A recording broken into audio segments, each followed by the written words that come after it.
வாராகி அம்மனே போற்றி. நான் உங்கள் குருஜி ஆனந்தன். நம்ம மயில் தொகையை எப்படி பயன்படுத்துறது அப்படின்னு நிறையா பேருக்கு பல்வேறு சந்தேகங்கள் வருது. இப்போ அதை பற்றி தான் நம்ம இந்த வீடியோ மூலமாக பார்க்க போகிறோம். ஓம் நம சிவாய. இப்போ மயில் தொகை அப்படிங்கிறதே என்ன அப்படின்னா, நம்மளுடைய தேசிய பறவை. நம்ம தேசிய பறவைங்கிறது பல்வேறு விதமான பாசைகள் சொல்லக்கூடிய நாடு, பல்வேறு விதமான நிலங்கள் உள்ள நாடு. அதாவது எல்லா அந்த பஞ்ச நிலங்களும் நம்ம இந்தியாவில் மட்டும் இருக்குது.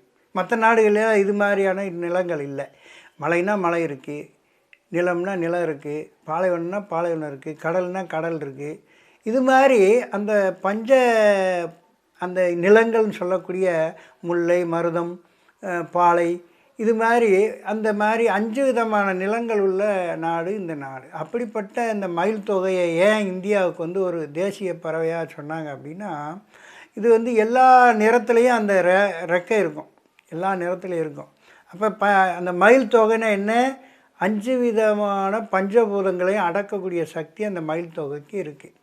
அப்போ பஞ்சபூதங்களால் தான் இந்த உலகம் இயங்குது, இந்த பிரபஞ்சமும் இயங்குது. அப்படிப்பட்ட இந்த பிரபஞ்சத்தினுடைய பேராற்றலை நம்ம மயில் தொகையை வச்சுக்கிட்டதன் மூலமாக நிறையா விஷயங்கள் நமக்கு கிரகிக்க முடியும். இப்போ யதார்த்தமாக இது என்ன, உங்களுக்கு ஒரு தாந்திரிக பொருள்னு கூட வச்சுக்கலாம். இது இதே முஸ்லீம்கள் இதை ஒரு விசிறியாக தயார் பண்ணி வரக்கூடியவங்களுக்கு பேயை ஓட்டுறது, ஆசீர்வாதம் பண்ணுறது, தூவா பண்ணுறதுன்னு சொல்லுவாங்க. தூவா பண்ணுறது அந்த மயில் தொகையை வச்சு தான் தூவா பண்ணுவாங்க. இப்போ இந்த மயில் தொகை எல்லா மதங்களும் ஏற்றுக்கொள்ளக்கூடிய விஷயமா இருக்குது. இதே இவங்ககிட்டையும் இருக்குது, ஜெம் மதத்துலேயும் இருக்குது. எல்லா மதத்துகள்லையுமே இந்த மயில் தொகை ரொம்ப சிறப்பாக பயன்படுத்துகிறாங்க.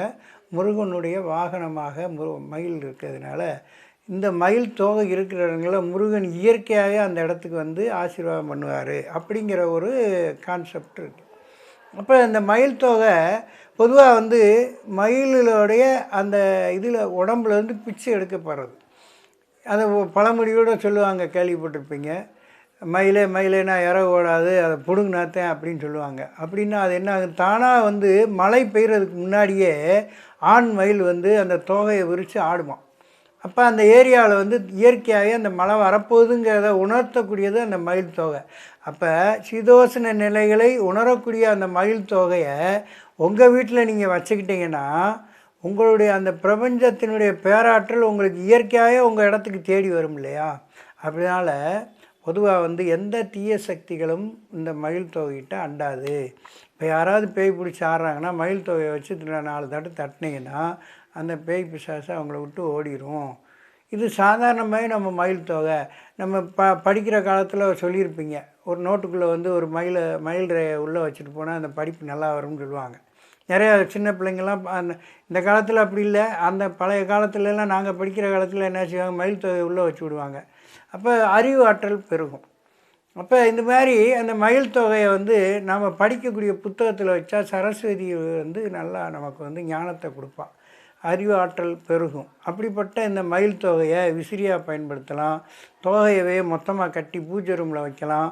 தீய சக்திகள் எங்கெல்லாம் அதிகமாக நடமாட்டம் இருக்கோ அந்த இடத்துல இந்த மயில் தொகையை வச்சுட்டிங்கன்னு சொன்னால் தீய சக்திகள் நிச்சயமாக அந்த ஏரியாவிலே இருக்காது. அப்படிப்பட்ட ஒரு பவரான ஒரு விஷயம் இந்த மயில் தொகை. இந்த மயில் தொகையை எல்லோரும் தவறாமல் வீட்டில் ஒரு கைப்பிடி அளவு நீங்கள் ஒரு நல்ல நூலை வச்சு சுற்றி கட்டி பூஜை ரூமில் வைங்க. ஏதாவது உங்களுக்கு மனச்சஞ்சலம் வருதுன்னா அந்த மயில் தொகையை எடுத்து உங்கள் உடம்புல தட்டிக்கிட்டு திருப்பி கொண்டு அந்த இடத்துல வச்சுருங்க. அடிக்கடி பஞ்சகவியமோ அல்லது கோமயத்தாலையோ தொளிச்சிக்கிட்டு அதை நீங்கள் சுத்தி பண்ணிக்கிட்டே வச்சீங்கன்னா எத்தனை நூற்றாண்டானாலும் அந்த மயில் தொகை எந்த விதமான ஆபத்தும் இல்லாமல் அது பரிசுத்தமாக இருக்கும். எந்த சுத்தம், அதாவது சுத்தம் பண்ணுறதுங்கிற பேரில் அதை பிச்சு போட்டுறாமல் அதை நீங்கள் நான் சொன்ன மாதிரி இந்த கோமயத்தையோ அல்லது பஞ்சகவியத்தையோ தெளித்து பத்திரமாக வச்சுக்கிட்டிங்கன்னா ரொம்ப அற்புதமாக பலன் கொடுக்கும். முருகனுடைய வாகனம், அதனுடைய தொகை ரொம்ப பவரானது. முருகனுடைய நாமத்தை சொல்ல சொல்ல அந்த மயில் தொகைக்கு சக்தி பெருகும். அந்த உங்களுடைய வீட்டிலையே முருகனுடைய பாடல்களை போட்டிங்கன்னா அந்த மயில் தொகைக்கு இன்னும் சக்தி கொடுக்கும். அதை வந்து பொதுவாக என்ன சொல்லுவாங்க, சூரபத்மனுடைய ஒரு பாகம்னு தான் சொல்லுவாங்க. மயிலை வந்து மயிலாகவும் கோழியாகவும் அதாவது சேவலாகவும் தான் வந்து அவர் பிரிஞ்சு போனாருன்னு சொல்லுவாங்க. அப்படிப்பட்ட அந்த பவரான ஒரு சக்தி, அதை நீங்கள் தொடர்ந்து பயன்படுத்தி வளமாக வாழுங்க, நல்லா இருப்பீங்க, நல்லதே நடக்கும். நன்றி, நன்றி, வணக்கம். ஓம் நம சிவாய.